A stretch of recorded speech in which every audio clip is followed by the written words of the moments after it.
যে দেখেন এই ধান গাছের গোড়াটা দেখেন, এই দিক দিয়ে ফাটছে, আবার এই দিক দিয়ে ফাটছে, আবার এই যে এই দিক দিয়ে ফাটছে। এই যে সামনের গাছটা দেখেন, এটা তো সেম অবস্থা, এই যে মাঝখানটা ফেটে গেছে, এই যে দিক দিয়ে ফেটে গেছে। তো আসসালামু আলাইকুম বন্ধুরা, আজকে আমরা জানবো যে ধান গাছে কুশি বৃদ্ধি করতে গিয়ে আপনারা গাছের যে ক্ষতিটা করতেছেন, এই ক্ষতিটা করা যাবে না। এই জমিটা লক্ষ্য করলে আপনারা কিন্তু বুঝতে পারবেন যে কোন ক্ষতিটা করতেছেন বা কোন ক্ষতিটা আপনারা করা যাবে না। তো বন্ধুরা, আপনাদের বোঝার জন্য আমি এই গাছগুলো আপনাকে দেখাচ্ছি। তো এই গাছগুলো লক্ষ্য করেন, তো এইরকম সমস্যা করলে কিন্তু আপনার ফলনটা কমে যাবে। তো অনেকেই মনে করে যে শুধু জমি শুকালেই হবে, যে কুশি বৃদ্ধি পাবে, এমনটা কিন্তু না। আপনাকে কুশি বৃদ্ধি করার জন্য আপনাকে পর্যাপ্ত খাদ্য দিতে হবে এবং সঠিক নিয়মটা জানতে হবে। জমি শুকাবেন কীভাবে কুশি বৃদ্ধি করার জন্য, তো সেই নিয়মটা কিন্তু আপনাদের জানতে হবে।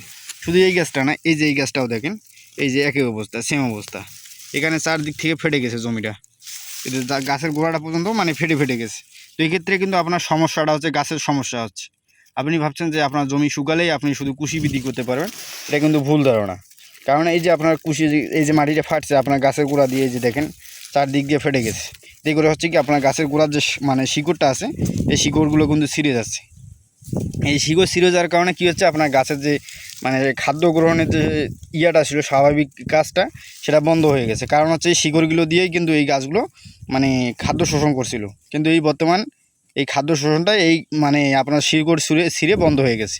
এতে করে হচ্ছে কি আপনার যে কুশিগুলো পরবর্তী এই যে দুই একটা করে কুশি বের হচ্ছে, এই যে কুশিগুলো, এই কুশিগুলো কিন্তু খাদ্য পাবে না এবং একসময় এই যে হলুদ হওয়া শুরু গেছে, এই যে পাতাগুলো নষ্ট হয়ে শুরু গেছে। এই যে দেখেন, এই যে দেখেন জমিটা, এই যে পুরো জমিটা দেখলে বুঝবেন, এই যে পাতাগুলো একদম হলুদ হয়ে গেছে।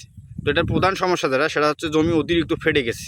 জমি ফাটানোর বা শুকানোর নিয়মটা না জানলে কিন্তু অনেক সময় এরকম সমস্যার সম্মুখীন হতে পারেন। দেখবেন যে গাছের পাতা পুড়ে যাচ্ছে, বা অনেক গাছ এরকমভাবে ফেটে যাওয়ার কারণে অনেক গাছের শিকড় ছিঁড়ে যায় এবং সেই গাছগুলো এই যে নষ্ট হয়ে যাবে। এই যে পাতাগুলো এখনই নষ্ট হয়ে যেতে শুরু করছে, এই যে দেখেন পাতাগুলো কীভাবে নষ্ট হয়ে যাচ্ছে। তো এটার প্রধান সমস্যা যেটা, সেটা আপনাকে জানতে হবে। এই যে গাছের মানে জমি যে ফাটানোর নিয়মটা, সেটা কিন্তু এটা না। এরকম জমিতে আপনাকে দ্রুত সেচ দিতে হবে, নাহলে কিন্তু এই জমিটা আরও দ্রুত ফাটতে থাকবে এবং এক সময় দেখবেন যে এই গাছের যে ইয়াটা আছে, গাছের যে বৃদ্ধিটা, স্বাভাবিক বৃদ্ধিটা, এটা থাকবে না। কারণ হচ্ছে এই যে গাছের শিকড়গুলো ছিঁড়ে যাওয়াতে আপনার গাছটা বৃদ্ধি হবে না এবং পাশাপাশি আপনার কুশিগুলো কিন্তু নষ্ট হয়ে যাবে। এবং এই জমিগুলোতে যেগুলো উই পোকা বলি আমরা, এই পোকার আক্রমণটা বেশি করে এবং এই পোকাগুলো আক্রমণ করে আপনার গাছের গোড়াটা কেটে দেয়। কেটে দেওয়াতে এই যে কুশিগুলো আছে বা আপনার যে মেন গাছগুলো আছে, সেগুলো কিন্তু আর বৃদ্ধি পায় না। তো অবশ্যই যাদের জমিতে এরকম ফাটছে বা এরকম ফেটে গেছে, তো অবশ্যই আপনাকে কিন্তু জমিতে সেচ দিতে হবে বন্ধুরা, নাহলে কিন্তু আপনাদের ধানের ফলনটা অনেকটা ঘাটতির মুখে পড়তে পারে বলে ঘাটতি হবে। কারণ এই যে গাছগুলো ফেটে যাচ্ছে, মানে গাছের গোড়া মেন জায়গা দিয়ে ফেটে যাচ্ছে, দেখেন মেন গাছের গোড়াটা ফেটে গেছে, এই যে দেখেন।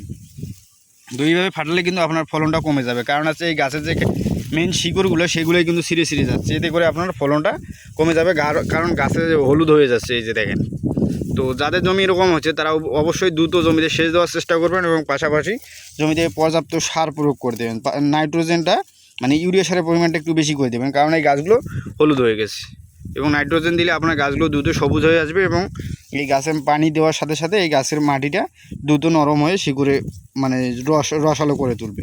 তো অবশ্যই যাদের জমিতে এরকম সমস্যা দেখা দিয়েছে বা এভাবে জমি ফাটাচ্ছেন, এটা কিন্তু একটা আপনার ভুল ধারণা। এভাবে ফাটালে কিন্তু আপনার ধানের ফলন কমে যেতে পারে।